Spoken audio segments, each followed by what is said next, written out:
Hi hello வணக்கம். நம்ம இப்போ மல்லி சீரியல் ப்ரோமோ பற்றி இந்த வீடியோவில் பார்க்கலாமோங்க. நம்ம சேனலுக்கு முதல் முறையாக வந்தீங்க அப்படின்னா சப்ஸ்கிரைப் பண்ணிக்கோங்க.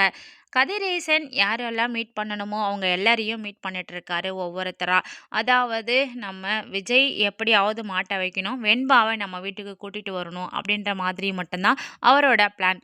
ஸோ இப்போது நம்ம விஜய் சார் தான் அவங்களுடைய பொண்ணை வந்து கொலை பண்ணாங்க அப்படின்றதுக்கான சாட்சிகளை வந்து ரெடி பண்ண சொல்லிட்டு இருக்காங்க அவங்களுடைய லாயர். ஸோ அதுக்காக தான் வராரு. இப்போது நம்ம ரஞ்சிதாவையும் ராஜேஸ்வரியையும் மீட் பண்ண வராங்க. ரஞ்சிதா யதார்த்தமாக தான் வீட்டில் வந்து காலிங் பெல் வந்ததும் டோர் ஓப்பன் பண்ணுறாங்க. பார்த்த உடனே இவங்க வராங்க.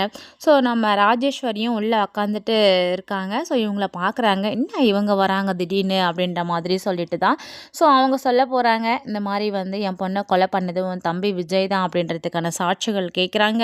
ஸோ அதுக்கு உங்களால் முடிஞ்ச சாட்சிகளை வந்து எனக்கு தர முடியுமா அப்படின்ற மாதிரி கேட்குறாங்க. ஸோ ராஜேஸ்வரி சும்மாவே கூட க்ரியேட் பண்ணி ஆல் செட் பண்ணி கூட கொடுத்துருவாங்க. ஏன்னா விஜயை எப்படியாவது மாட்ட வைக்கணும், நல்லா இருக்கக்கூடாது அப்படின்ற ஒரு முழு எண்ணம் கொண்டவங்க தான் இந்த ராஜேஸ்வரி.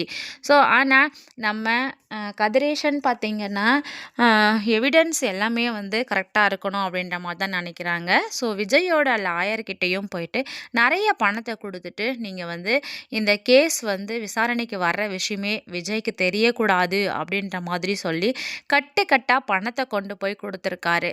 ஸோ அவரும் அதை வாங்கிக்கிட்டு சரி நான் வந்து நீங்கள் சொல்கிற மாதிரியே செய்கிறேன்னு சொல்லிட்டாரு. இந்த கேஸை பற்றி அவர் கொஞ்சம் கண்டும் காணாதமா இதில் தலையிடாத மாதிரி இருந்துக்கோங்க அப்படின்ற மாதிரியும் சொல்லிட்டாங்க. ஸோ நம்ம விஜய் மல்லி இவங்க 2 பேரும் சந்தோஷமாக இருக்கக்கூடிய கல்யாண நாள் வரப்போகுது. அதுக்குள்ளே இந்த கேஸ் விசாரணை வரப்போகுது. இது எல்லாத்தையும் விஜய் மல்லி எப்படி சமாளிக்க போகிறாங்க? மல்லி வந்துட்டு கதிரேசன் பற்றின ஏதாவது எவிடன்ஸ் வச்சுருப்பாங்க. வெயிட் பண்ணி பார்க்கலாம். தேங்க்ஸ் ஃபார் வாட்சிங்.